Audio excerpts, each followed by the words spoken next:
Dobar dan dragi prijatelji, ponovo smo tu sa vama. Danas imamo video o uzgoju, proizvodnji i pikiranju presadnica patliđana. Ostanite do kraja videa.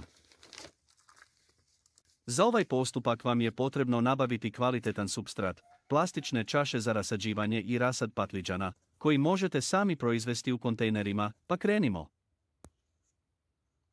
Napunite nekoliko plastičnih čaša sa supstratom i uzmite rasad patliđana iz kontejnera koji je posađen prije 3 sedmice i već je narastao i spreman je za pikiranja.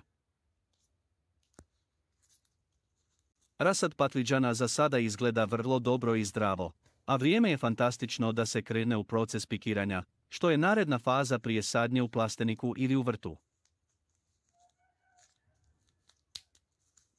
Korijen patliđana je veoma osjetljiv na oštećenja i zbog toga se uzgaja u većim posudama, saksijama ili kontejnerima sa većim rupama. Veličina posude ili kontejnerske rupe treba biti između 8 do 10 cm.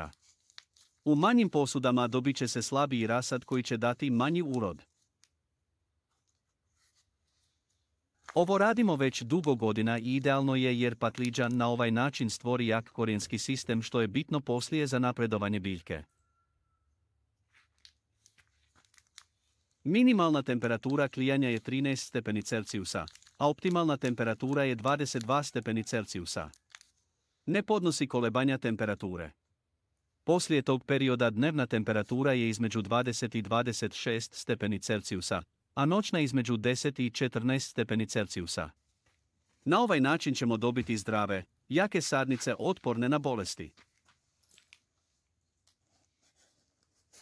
Pri proizvodnji presadnica patliđana potrebno je obratiti pažnju na zalijevanje.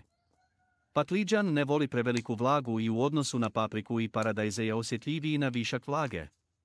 Voda za zalijevanje treba imati temperaturu između 20 i 25 stepeni Celzijusa.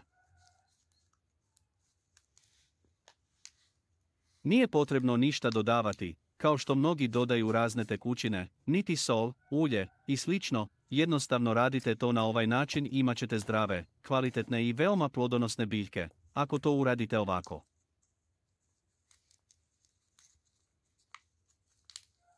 U drugoj polovici februara ili na kraju februara se sadi sjeme za rasad koje će se polovinom aprila saditi u negrijane plastenike. Period proizvodnje presadnica traje između 50 i 60 dana u zavisnosti od uvjeta i sorte.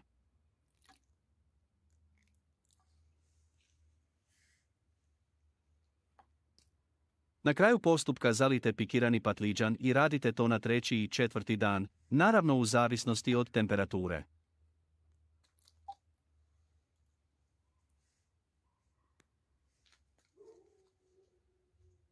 Toliko za ovaj put dragi prijatelji. Ako vam se ovaj video svidio ostavite nam like i kao znak podrške zapratite ovaj kanal i kliknite na zvonce da biste bili obavješteni o našim narednim videima i pogledajte prethodno snimljene videozapise na našem kanalu.